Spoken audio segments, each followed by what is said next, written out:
Hola a todos y todas. Bienvenidos a Cuéntamelo Todo, la nueva temporada de Avipados, el podcast donde la salud mental se convierte en una emocionante aventura. ¿Listos para un nuevo capítulo? Comencemos. En este capítulo 33, ¿cómo podemos apoyar el desarrollo emocional de niños, niñas y adolescentes autistas?, contamos con la presencia de Marcela Villegas, profesora en Educación Diferencial y miembro del equipo de atención a la diversidad del Ministerio de Educación, junto a Alejandra González, psicóloga clínica certificada en Flourtime. Hola a todos, ¿cómo están? Y bienvenidos a un nuevo capítulo de Cuéntamelo Todo de ADIPA. En esta oportunidad no solamente vamos a hablar con una docente, sino con dos tremendas profesionales, así que Alejandra, Marcela, bienvenidas. ¿Cómo están? Muchas gracias, Sofi, gracias por la invitación. Hola, ¿cómo estás? Muchas gracias, sí, bien. Súper. El tema que vamos a hablar hoy es realmente importante y se trata sobre el desarrollo emocional de niños, niñas y adolescentes autistas. Así que, sin más preámbulo, vamos a comenzar con la primera pregunta. Y es, ¿cómo nosotros podemos apoyar el desarrollo emocional de niños, niñas y adolescentes autistas, entendiendo que claramente hay un contexto detrás y que tenemos que partir por ahí? Agradezco la temática.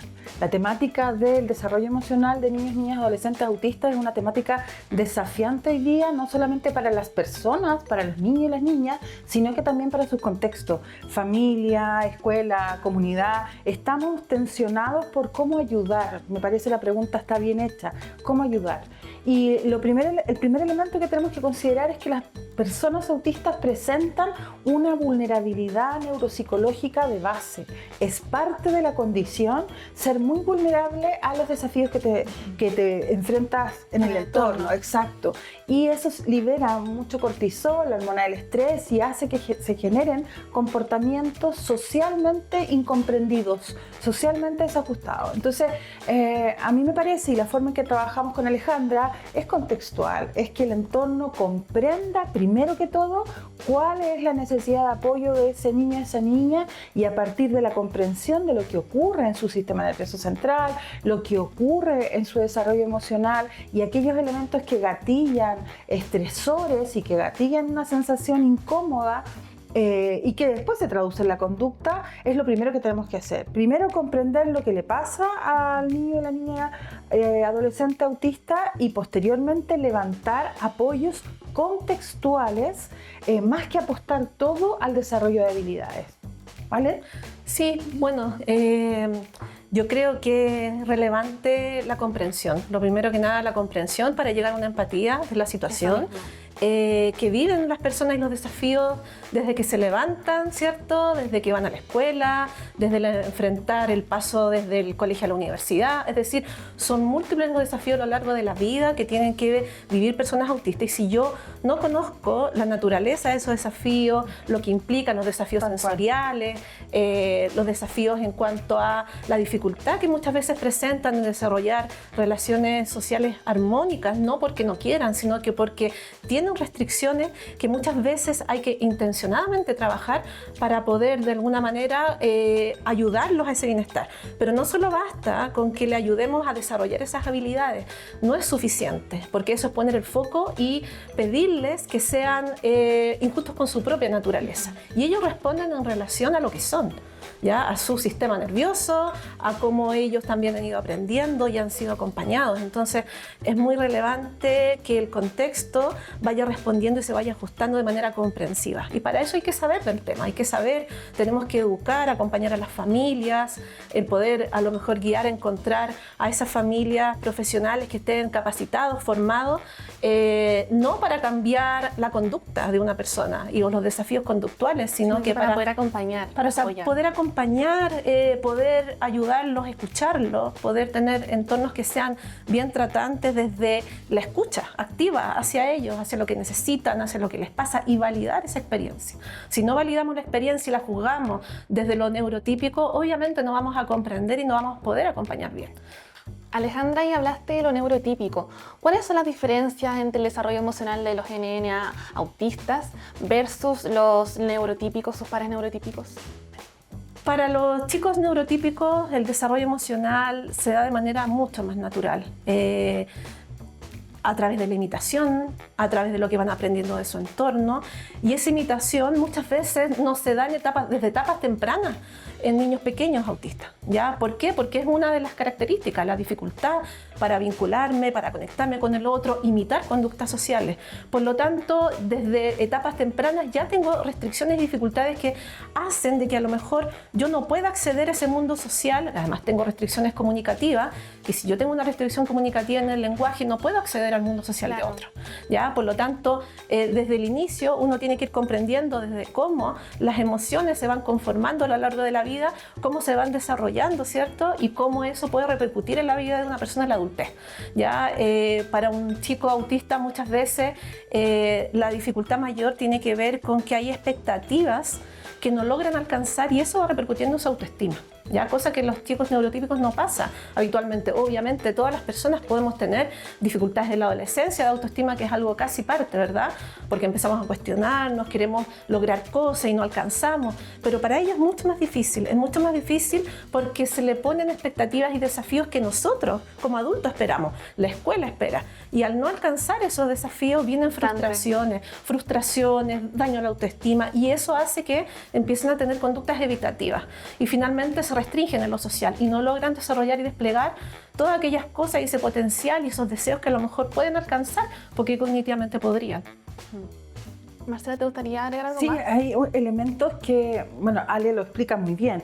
Además, sumar que hay elementos neuropsicológicos de habilidades concretas que presentan un desarrollo divergente, particular. Por ejemplo, la habilidad intersubjetiva, entender que el otro tiene un mundo emocional distinto al que yo tengo. O las habilidades mentalistas, que los otros tienen pensamientos que son distintos a los pensamientos que yo tengo. Ese desarrollo de las habilidades intersubjetivas y mentalistas asociadas a otra habilidad, que es de referencia conjunta, la capacidad de triangular con el otro y tener un elemento en común, un marco de referencia compartido, se desarrollan de una manera atípica. Por lo tanto, los hitos evolutivos, sociales, emocionales, no van ocurriendo al ritmo que espera el entorno social neurotípico. Y eso genera ciertos vacíos, ciertos abismos entre los elementos que le interesan a la persona autista y lo que les interesa a los padres, principalmente en primera infancia. Los juegos son diferentes por eso, las estrategias que se ocupan para comunicar las emociones, la capacidad de identificar la propia emoción es una habilidad que no se da de manera espontánea en el mundo autista, sino que hay que intencionarla. Y muchas veces el entorno se queda esperando que la habilidad se desarrolle de una manera espontánea, de una manera armónica, solamente por el hecho de someter al niño, a la niña a ciertas terapias, pero no hace ajustes en el entorno. Y si el entorno no se ajusta, complica, genera más barreras para que esas habilidades que son inherentemente autísticas, visto de una manera muy respetuosa y cariñosa, generan una restricción biológica que interactúa con el entorno que no comprende a esta persona, y ahí es donde vienen las explosiones emocionales. Las explosiones emocionales que tanto llaman la atención, de lo cual se ha legislado, existe normativa y existe tensión en los espacios educativos y familiares. Esa explosión emocional tiene una razón. ¿Estas son las conductas desafiantes? Esas son las conductas desafiantes que en el fondo desafían al entorno, ¿ya? Pero en el fondo la explosión emocional no ocurre de la nada, ocurre de una mala combinación entre un desarrollo de habilidades emocionales y comunicativas aún en proceso de instalación, para ocupar una perspectiva como tecnológica, con un entorno que genera demandas por sobre lo que esa persona puede procesar.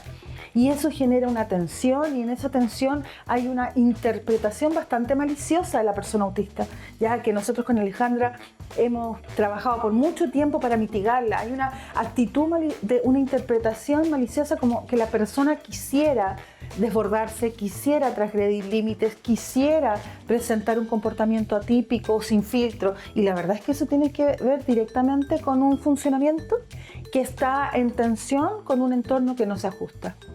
Cuando hablamos de mitigar estas interpretaciones maliciosas, ¿cómo sería eso? Lo primero es formación. La sensibilización y formación es el elemento fundamental para trabajar con autismo. Claro, y imagino que debería alineado a la edad de las personas que estamos intentando informar, ¿no? Exacto, por supuesto, y en el fondo entender que la neurodivergencia que está a la base del diagnóstico autista, porque autismo es un diagnóstico, pero cuando nosotros hablamos de una perspectiva social, finalmente es identidad, finalmente es cultura, finalmente es neurodivergencia. Entonces, cuando nosotros queremos mitigar esa tensión que hay entre la persona y el entorno, lo primero es desarrollar qué elementos se deben ajustar desde el entorno y posteriormente qué habilidades se tienen que desarrollar. Y nosotros trabajamos en base a una pirámide, ¿ya? A medida que se desarrollan habilidades, el entorno deja de ajustarse, pero cuando esas habilidades están todavía en un proceso de evolución y desarrollo, los ajustes tienen que desplegarse. Y eso hay que sistematizarlo. Entonces, ¿cómo mitigar? Bueno, pensando, a ver, la interacción de la persona autista con su entorno, ¿qué elementos están generando tensión? Unos tienen que ver con el desarrollo de habilidades, pero gran parte tienen que ver con un entorno que no se ajusta, que no comprende, que no empatiza. Eso. Y eso aumenta la sensación de ineficacia de la persona autista y también incrementa la resistencia a llegar a acuerdos entre el mundo neurodivergente y el mundo neurotípico. Bueno, y hablando sobre estas interpretaciones, igual imagino que generan mitos, creencias generales respecto al desarrollo emocional. ¿Qué nos puedes decir de eso, Alejandra?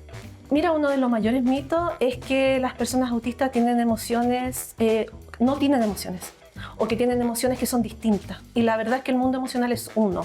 Todos tenemos emociones que son igual, las expresamos de manera distinta. Todos sentimos pena, todos sentimos rabia, Alegría. todos sentimos alegría, satisfacción, tenemos deseos. El mundo emocional es igual para todos. La diferencia es que muchas veces los chicos nos encontramos con que no logran, por un lado, identificar, y cuando yo no logro identificar lo que me está sucediendo, no logro expresarlo de manera efectiva.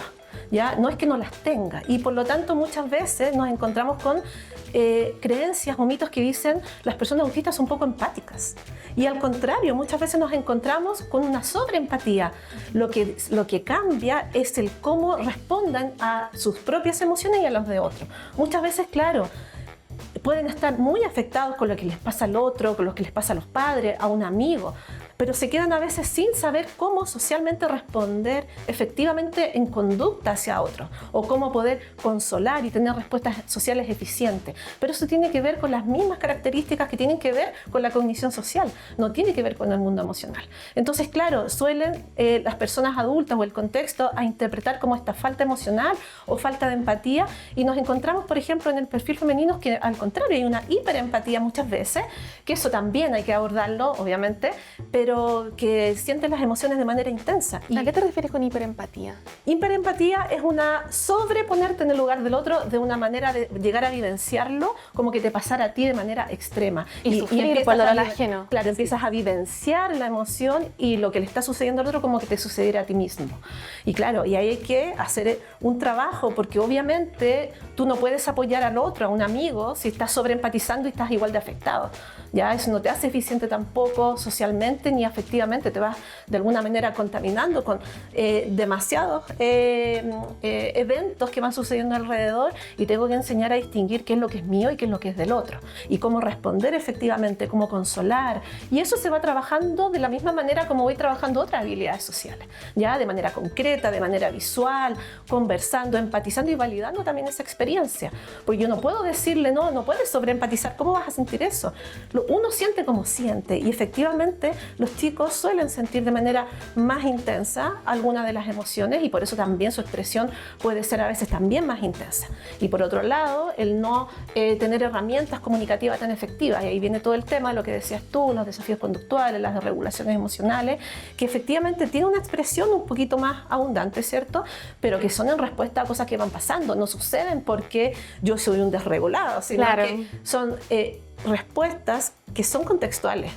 Ya, lo que pasa es que a veces uno no logra identificar qué es lo que es que desreguló, pero no quiere decir de que no sea por algo, siempre es por algo, o por una experiencia interna, o por algo que está pasando, o por algo que me está afectando sensorialmente. Siempre tiene un porqué. Lo difícil es identificar qué es lo que es. ¿Ya? Ahora, a mí me gustaría complementar que cuando uno entra en interacción con niños, niñas, adolescentes y adultos autistas, uno tiene que hacer el ejercicio de no interpretar aquello que estoy viendo o aquello que estoy leyendo. Por ejemplo, me pasa que yo me vinculo mucho con personas adultas autistas a propósito de trabajo en temas de política pública, y muchas veces yo estoy conversando y no siento inmediatamente una reciprocidad. Por lo tanto, eso me podría hacer pensar de que la persona no está interesada. Claro, no está escuchando. Exacto, no quiere estar ahí. O está molesta. o está triste. Uno interpreta a través de los rostros muchas veces, o del tono de voz, o de la rapidez de la respuesta. Interpreta si la persona está interesada, si le está molesta, si está triste, si está entusiasmada. El ejercicio que yo he tenido que venir haciendo y que me parece súper valioso y ojalá lo pudiésemos compartir es no entrar en esa interpretación y esperar que la información que te dé la persona en primera persona, escuchar la voz y escuchar y lo que tiene creer que decir. exactamente y atribuir honestidad a ese relato. Entonces cuando yo pregunto algo o yo comento algo y no hay una respuesta como yo quiero, como yo quisiera, como madre, como hermana, O como socialmente se espera. como socialmente se espera, uno tiende a interpretar, no están entusiasmados. No, la verdad es que ellos tienen sus pausas, tienen sus procesos y Van a su ritmo. y no necesariamente se expresa en el rostro, ¿ya? O por lo tanto, como no se expresa en el rostro, no tengo que pensar que no hay reciprocidad. Lo que pasa es que la reciprocidad tiene que ver con sus formas y sus formas súper honestas y transparentes de poder emitir una opinión o una percepción respecto de algo. Y ese ejercicio de no interpretar ni de manera complaciente ni de manera maliciosa, ¿ya? Sino que quedarte con la información es un ejercicio para el cual el entorno no está preparado, porque nosotros permanentemente en la interacción social interpretamos lo que dice el otro a partir de su rostro, a través del lenguaje no verbal. Y eso en este caso hay que esperar y obtener la información y no atribuir estados emocionales que son proyecciones mías, pero que no son los elementos que quiere comunicar la persona. Y además que a veces no hay concordancia. En el fondo la persona puede estar sintiendo súper entusiasmo y en el rostro está expresando otra cosa. Claro. Pero tiene que ver con sus características personales también. Uno tiene que esperar y escucharlo. Confirmar. Sí. ¿Qué te está pareciendo? ¿Estoy en lo correcto? ¿Estás cómodo?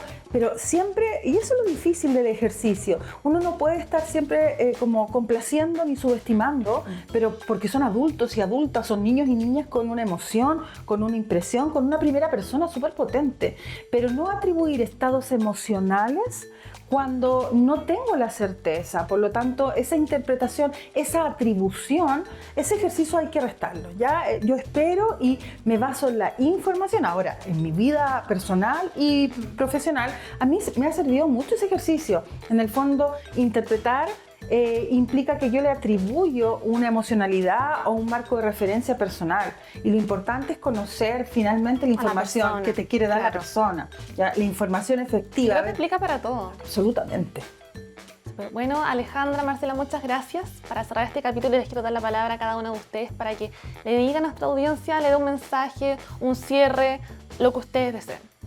Bueno, primero que todo, recordar la alta prevalencia de personas autistas que hoy día tenemos en el sistema educativo nacional, en el sistema de salud. Por lo tanto, estamos convocados a generar una conciencia y una cultura neuroinclusiva, una sociedad justa, democrática, en donde todos tengan su espacio. Y eso implica hacer ciertas consideraciones y concesiones respecto a las necesidades de grupos que por tiempos pero infinitos han sido postergados y vulnerados. Por lo tanto, la invitación es a revisar nuestras propias prácticas en el mundo de la educación, en el mundo de la salud, para que podamos acompañar los procesos evolutivos de personas neurodivergentes que tanto han contribuido a nuestro país, por ejemplo, a propósito de la ley de autismo. Así que hay una convocatoria de hacerlo mejor, de revisar nuestras propias prácticas, revisar nuestras creencias y actuar en concordancia con sus derechos humanos. Alejandra. Bueno, más que nada agradecer a DIPA. Ustedes son una agrupación, ¿cierto?, que ha permitido visibilizar este cambio cultural. Nosotros somos parte, hemos sido testigos a lo largo de estos más de 20 años ya trabajando en el mundo del autismo de cómo ha habido un cambio cultural importante, relevante. Y es muy bonito ser parte de eso y verlo, y que hayan instancias como estas para poder visibilizar aquello, para poder seguir formando a las familias profesionales, porque es un desafío constante. Nosotros seguimos aprendiendo, de hecho seguimos tomando yo incluso cursos con ADIPA, siendo parte de las personas que estaban de docentes, porque el desafío es mayor y uno tiene que seguir actualizándose. Dentro de eso, el ser un concepto que hemos ido aprendiendo, el ser neuroafirmativos, el validar, el valorar la diferencia y la diversidad como parte de la realidad humana y dentro de eso ver aquellos aspectos que son positivos dentro de esa diversidad y no juzgarlos y no verlos desde la patología. Así que eso, más que nada agradecer a DIPA y a la invitación de hoy día y eso, a DIPA Lovers. Adipa Lovers. Bueno, nos quedamos con estos mensajes y agradecemos nuevamente a las docentes que nos acompañaron hoy. Nos vemos en un próximo capítulo de Cuéntamelo Todo. Recuerden que pueden seguirnos en todas nuestras plataformas, así como en Spotify, YouTube y nadipa.cl/adipados para no perderse ningún detalle de los próximos capítulos.